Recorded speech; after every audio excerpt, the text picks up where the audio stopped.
Hey, this is Dale Tinsley. You're listening to the Connect Podcast. Our purpose is to guide you to connect with yourself so that you can connect with others and live a life of meaning and value.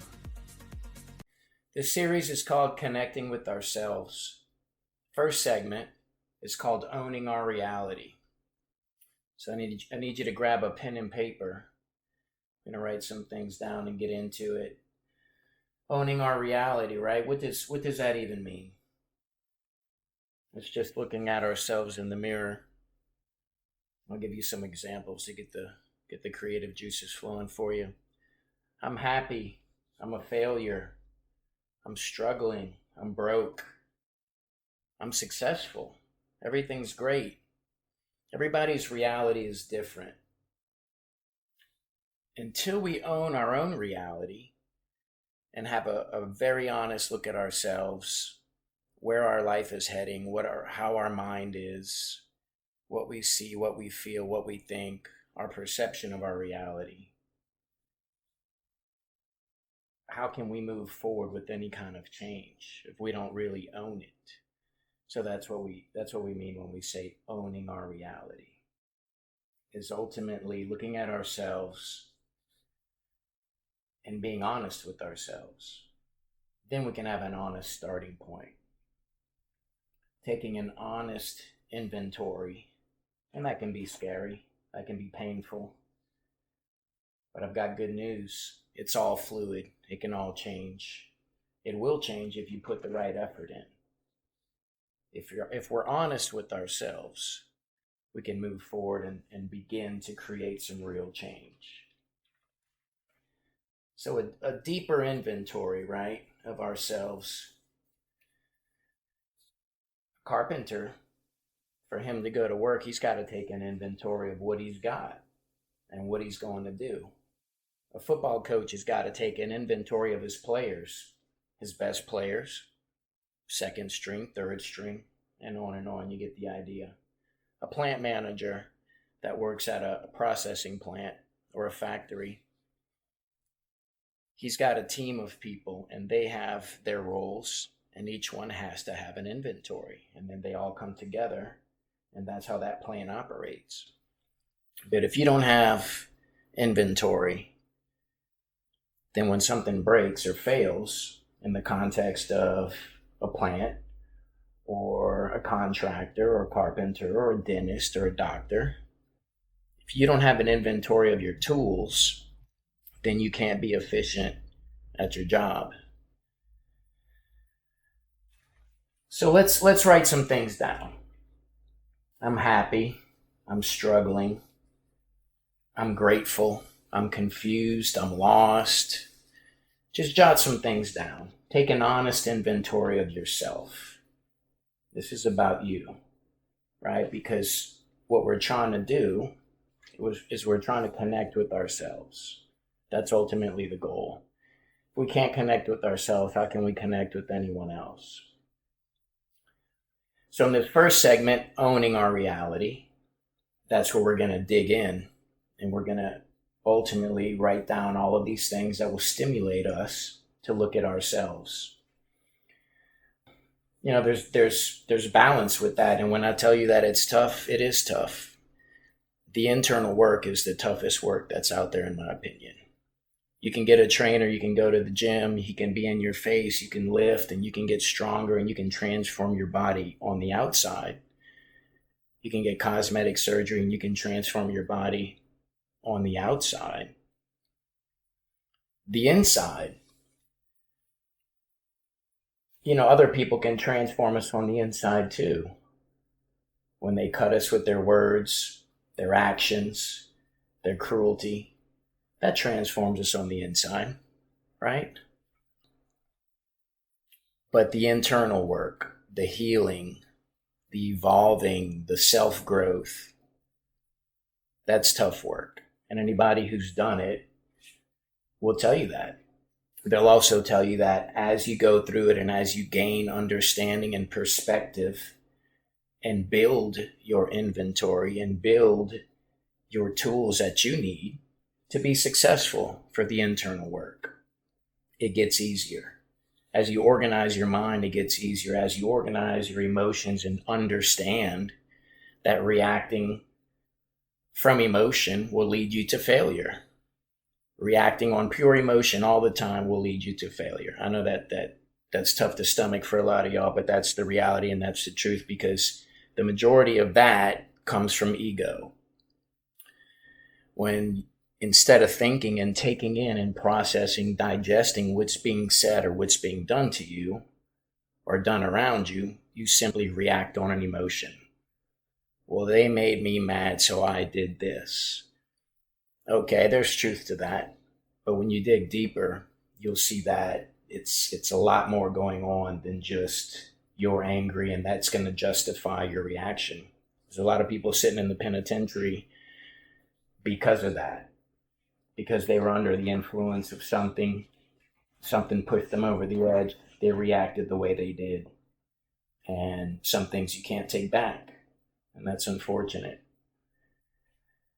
Maybe look at yourself and think about perception. How do you perceive yourself? How do you perceive others? How do you perceive reality or perspective? Are you always coming from the same perspective? What are your intentions? What are intentions? Intentions are, well, I showed up, I had a great attitude, I brought everything I needed, I wanted things to work out, I wanted it to be the best situation that it could be. But then it didn't go exactly the way you wanted. It didn't go exactly how you thought it was going to go. And then you react with negativity, or I don't even know why I try. That's why I don't try, because things are always turn out crappy. That could be true, right? But until we do the self-inventory of really looking deep within ourselves and figuring it out and placing the right attention with proper intention, you won't have the success that you're looking for, the sustained success. And that doesn't mean you're going to win every time, but your odds will dramatically change. The more that you know yourself, the more that you connect with yourself, and the more that you own your reality. So now that we have a decent idea of our reality, where we are, a little bit of who we are, now we're going to talk about why. Why am I in this reality? How did I get here? It's a series of choices, or a series of not making a choice, which is the same thing. If you stand there and let things happen around you, and your instinct tells you, hey, react, hey, step in and do this, and you choose not to, you've made a choice. That inability or inaction to step in and listen to your instinct and do what you know you needed to do will lead to regret, and you will continue that pattern until you have that shift of owning that reality. It's a tricky situation when we start digging into ourselves. Your ego is going to come out, it's going to lash out, you're going to be angry. And if you don't believe me, sit in silence, try meditation. Some of you that are already into meditation, you know the monkey mind. You know how it is in the beginning when you're trying. Your brain and your mind will use everything and anything to throw at you, to distract you, and to keep you from the silence, because it doesn't want to give up control. And you'll think you're going crazy, and at some point you'll have that breakthrough. But until that happens, it is chaotic. I tried 3 different times in my life to meditate, and it didn't stick until I was about 35 years old. And that's my story. Meditation is amazing. It's a grounding of yourself. It's a stepping into a place where you're the observer, and you're observing everything. You're observing your mind, you're observing your thoughts, and you're in that place of pure tranquility, connected to the field of pure potentiality. It's work. Letting go is work. Breaking the programming is work. Realizing that we've all been conditioned and lied to is work. But you don't need to convince anyone else. All you need to do is dig in and know your reality.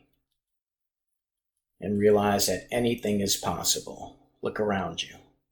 We live in a time with the most incredible digital stuff and robots and all this chaos and all of these things.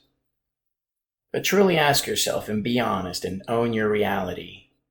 Are you happy? Do you feel connected to yourself? Do you feel connected to other people?